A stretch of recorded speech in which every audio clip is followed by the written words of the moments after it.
Арифметикалық амалдардың қасиеттерін қайталайық. Қосудың ауыстырымдылық қасиеті.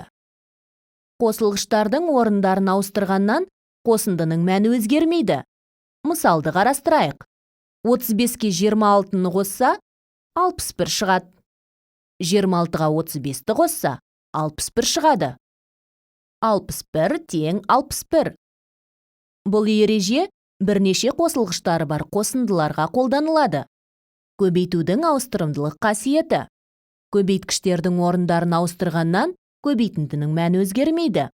Мысалы, 23 көбейту 5 тең болады 115-ке. 5 көбейту 23 тең болады 115-ке. 115 тең 115-ке. Қосудың терімділік қасиеті. Екі санның қосындысына үшінші санды қосу үшін бірінші санға, екінші және үшінші сандардың қосындысының мәнін қосуға болады. Мысалды қарастырайық. Егер 60 және 23 сандарының қосындысына 37-ні қоссақ, 120 шығады. 23 және 37 сандарының қосындысын 60-қа қосса, 120 болады. 120 тең 120-ға.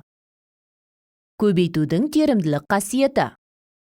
Санды екі санның көбейтіндісіне көбейту үшін, оны бірінші көбейткішке көбейтіп, шыққан көбейтіндінің мәнін екінші көбейткішке көбейтеді.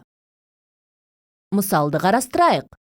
Алдымен 5-ті 6-ға көбейтіп алып, нәтижесінде шыққан 30-ды 48-ге көбейткен ыңғайлы болады. Нәтижесінде 1440 шығады. Көбейтудің ауыстырымдылық және терімділік қасиеттерін қолданған кезде, көбейткіштерді кез келген тәсілмен көбейте беруге болады. Көбейтудің үлестірімділік қасиеті. Қосындыны санға көбейту үшін, ол санға әрбір қосылғышты жеке-жеке көбейтіп, шыққан көбейтінділердің мәндерін қосуға болады. Көбейтудің осындай қасиеті көбейтудің үлестірімділік қасиеті деп аталады. Мысалды қарастырайық.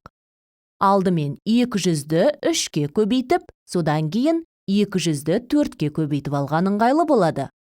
Содан кейін шыққан нәтижелері 600-ге 800-ді қосса 1400 шығады.